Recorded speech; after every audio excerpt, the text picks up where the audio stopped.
Good evening, welcome to Football-Oranje. It is time for a post-match reaction to Netherlands 2, Scotland 2. And I'm here tonight representing the Dutch Football Corner, and Andy here is representing the Scottish Football Corner. He's from the Hampton Raw podcast. How are you, Andy?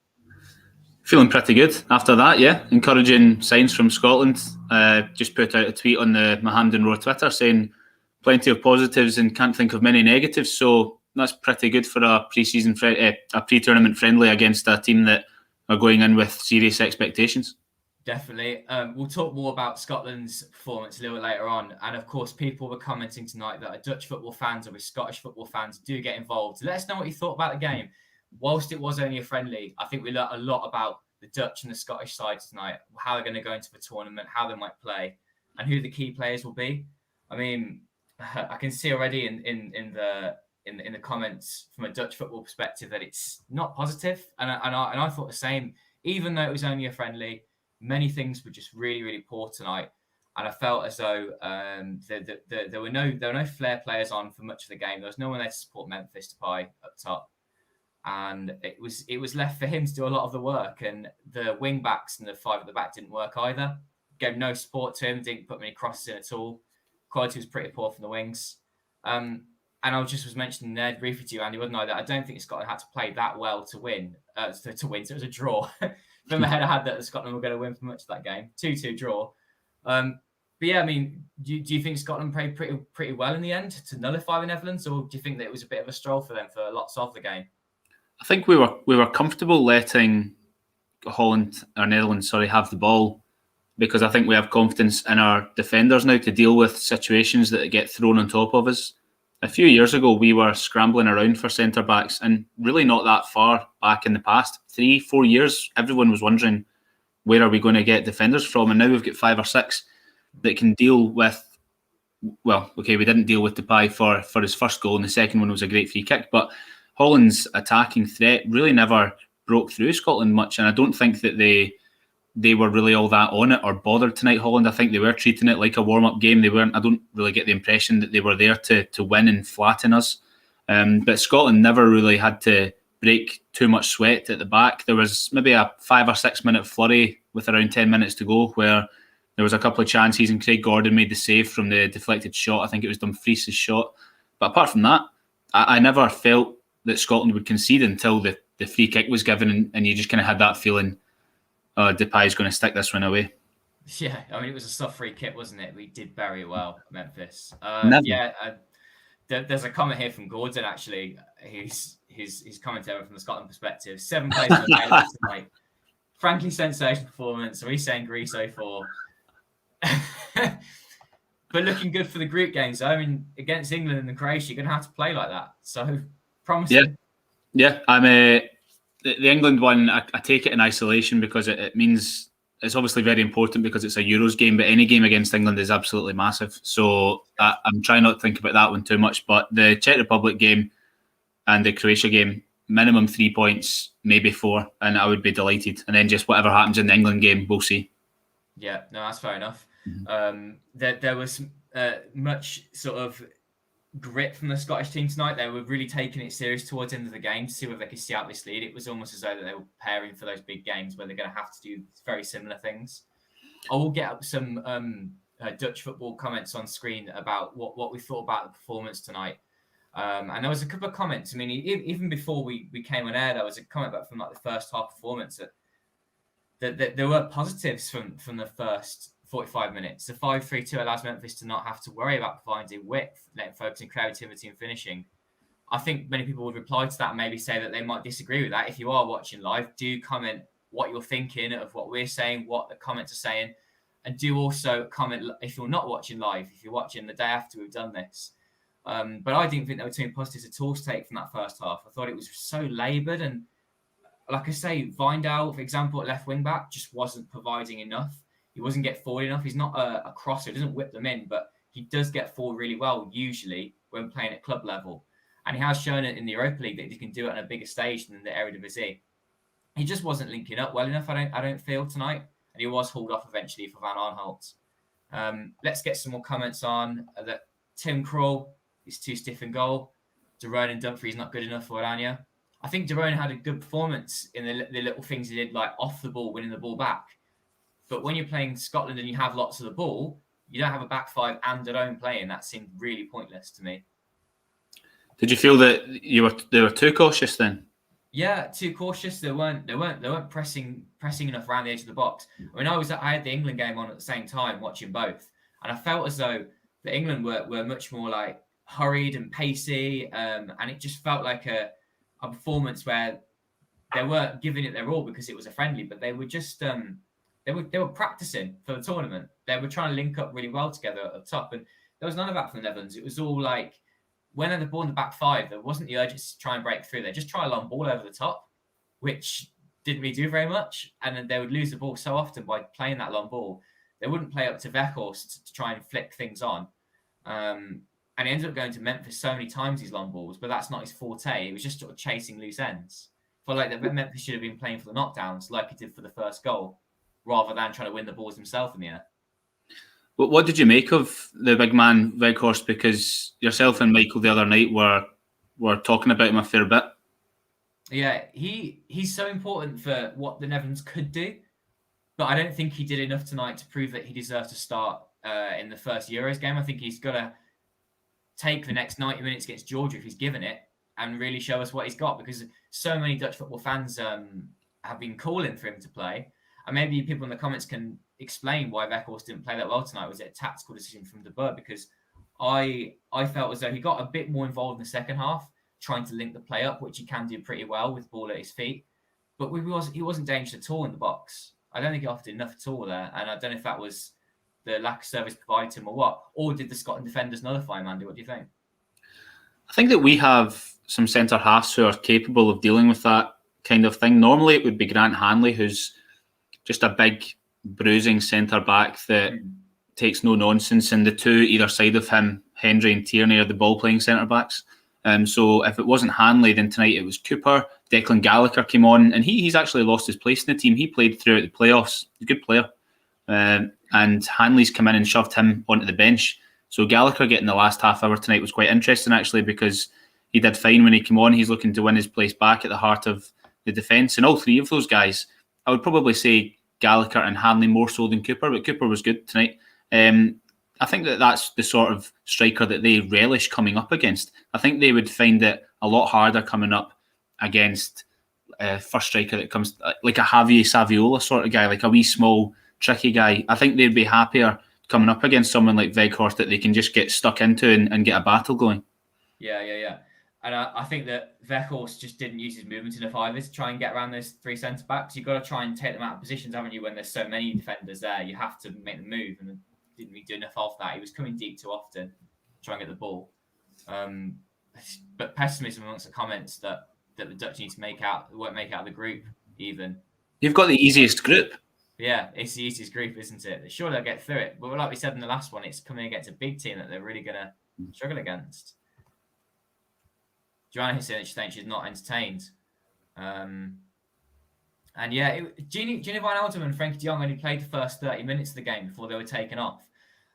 And I don't understand, unless it was like sort of fitness, why start them in the first place?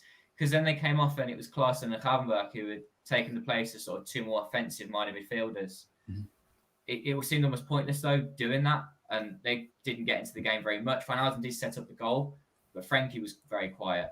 Very, very quiet. And I think he was being almost sort of put on the left side of midfield rather than as a deep line midfielder, which was bizarre. But I think Frank de Boer talked about it in a press conference that he's played on the right wing occasionally for Barcelona, so he can play anywhere. That doesn't mean that he should be playing further ahead. He should be playing in his best position. You would think that it's important at the moment to play your best team, or as close to your best team as possible in the warm-up games, to build a rhythm and get everybody fluent and stuff together after spending a couple of months back with the clubs. And that's what Scotland did. It felt like they were playing as though that's how the way they were going to play. We had, I don't know, did you must have seen this in the build-up. We've got a COVID issue in the squad. So John Fleck is the only one that's tested positive. Everyone else has returned 2 or 3 positive tests, but Scotland still left 7 players at home. Just as at home at the training camp in Spain, just as a precaution. So players like McGinn, Nathan Patterson, Shea Adams, Grant Hanley, some players that will probably start. McGinn, Shea Adams and Hanley will start against the Czech Republic. So, see, to be honest, in the last 15 minutes of the game tonight, that was probably Scotland's full second string team. I can't think of many players, maybe Ryan Fraser as one, Jack Hendry, but there must have only been 2, maybe 3 players on the park that will probably start against the Czech Republic in the first game. Wow. And that's what pleased me so much, because we still looked quite comfortable, even though most of the guys that were on the pitch aren't going to be starting players for us at the tournament. How did it feel from you then? You said about a Scotland defensive point of view that they were obviously on the same page, playing really well as a team. But how did you feel they were? The Netherlands were coming forward. Do you think that they offered enough to try and stretch the Scottish defence? Not at pace. No, what terrifies me as a Scotland fan, I think it's maybe just the pessimism of being Scottish, right? But when an opposition team comes forward with any sort of pace, it could be one opposition player up against 3 of our defenders, and if they're going quickly and putting their foot down, I'm still worried that something is going to happen. When Holland were coming forward tonight, Scotland looked so comfortable because the fullbacks were getting back in line. There was 5 there, and it never felt like Holland were going to dance their way through us or play 3 or 4 really sharp passes to slice through the defence. I think the kind of flurry of chances that you had with about 10 minutes to go came from kind of just quick balls across the box, which is always a worry, but we defended them well. So I never thought in open play that Scotland were going to be embarrassed. No, sure. I'll whip some more comments on the screen because I know that many people are sort of giving their thoughts, and it is fair to share them. Lots of negatives, but a few positives we'll share in a second. But again, people saying there's no point to play a 3-5-2, that Vindal does little. But positive that Jurien Timber, when he did play, was a keeper as a starter. I think that he put the cross in for the Netherlands' first goal, and he was the one who was trying to take the ball out of defence and trying to link up the player a bit more as a sort of spare defender. And yeah, he was really brave in his first sort of appearance for the Netherlands. But again, as someone else thinking that the Netherlands won't get out of the group even. Their best hope is third. I think that pessimism is a little strong here. They don't need to be quite so pessimistic. But another one here saying that Stekelenburg should be starting at the Euros with his experience being important. And he's a comment about Weghorst we're asking for. Wrong spots, and he didn't have a service either. Is it him or Luc de Jong? Is that who it's between? Basically, yeah, because Frank de Boer wants to play with a tall striker. And I actually saw fans of Football-Oranje will know Mike, obviously it's his site, and he's the one who's normally on this podcast with me. And he's called for, if they're not going to play lots of high balls into the box, it should be Marlon and Memphis Depay playing as the 2 strikers up front. And Daniel Marlon's scored plenty of goals for PSV this season, and he's a similar striker to Memphis, more pacey though than Memphis Depay. He's someone who can peel out wide a lot more too. And him and Memphis are similar strikers and might have suited that two up top with a 5 in defence a bit better. But to be honest, with the service that the strikers had in total tonight, I don't think it would have mattered who played up top. Such was the poor performance. We took off the best midfielders though. Yeah, and I think that's important to mention that they came off early in the game, but then at the same time Scotland didn't have their best midfielder, John McGinn. So yeah, fair. I have to say as well, I think you mentioned at the start that it kind of works in 2 here. So I think no matter how badly Holland might be playing, you've got a match winner in your team, someone that can step up when when they need to be counted and drag the team through the mud. In Memphis Depay, there was 2 cracking goals that he scored tonight. Although the second one, how the referee's given that as a foul, I have no idea. And not just for that, I think that he was poor all over tonight. Ref, he was given decisions for and against either team that were really, really soft. Just a rubbish ref. But Memphis Depay has got the quality to stand up and although it's a friendly, rescue his team from what I'm sure would have been even more an embarrassing result than getting a draw. Mm-hmm. Now, I think the referee was pretty soft with a lot of the fouls tonight, especially with Memphis. I want to get your thoughts on the Scottish second goal. So it was a cross in from Tierney on the left wing, and it was I forgot the fella who knocked it in the back post. It was Robertson to Nisbet. Oh, okay, it was Robertson. What were your thoughts on the goal? Do you think that was quite an easy one to create, or was it the movement of the Scottish players to try and create that? Two really pleasing things about this goal. One of them quite heartwarming because Kevin Nisbet is a Hib striker in Scotland, and his dad died, and he's only 24 years old, maybe 25, Nisbet, and his dad died back in November or December at the end of last year, and obviously it hit him very hard with the grief. And I remember him speaking that when he got called up for Scotland the first time in March for the qualifiers, he was saying that he'd spoke to his dad all the time about representing Scotland. It was his dream, and he wishes that he'll go on and make him proud by scoring a goal for Scotland. So that's him achieved that only a few months after his dad died, which is lovely, getting his first goal for Scotland. Secondly, Andy Robertson. We don't see enough of that from him for Scotland. Getting into the positions that he does for Liverpool, there are reasons for that. The systems that are played, he's got better teammates at Liverpool. He's playing for a team that dominate possession. But it was so pleasing to see him get round the midfielder on the overlap, receive the ball, and just put it on a plate for the striker.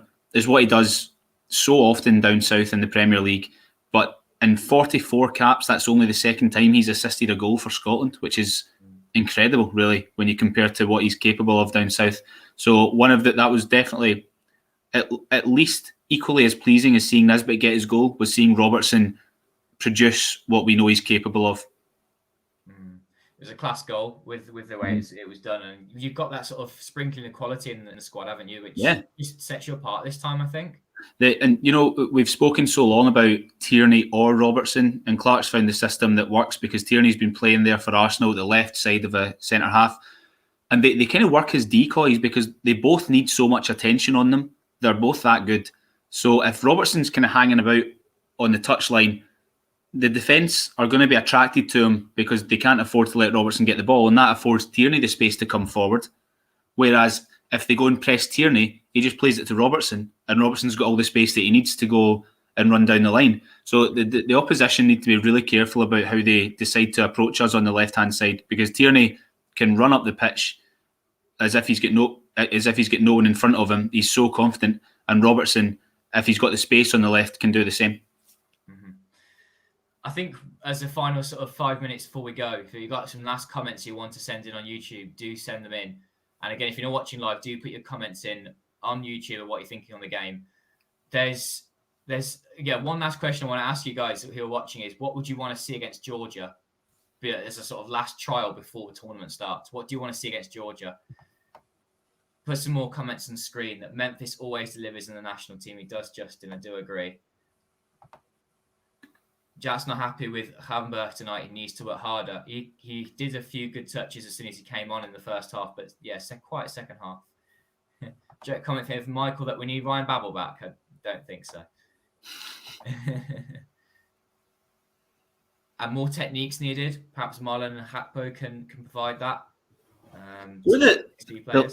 The last time that we played Netherlands as well, which was in a friendly at the end of 2017, you won 1-0. Depay scored a good finish, a tap in after a counter attack, and Scotland had a good few players making their debut that night because it was the start of a transitional period for the national team. Gordon Strachan left as manager. Some players were moving on, and we were bringing through some younger players.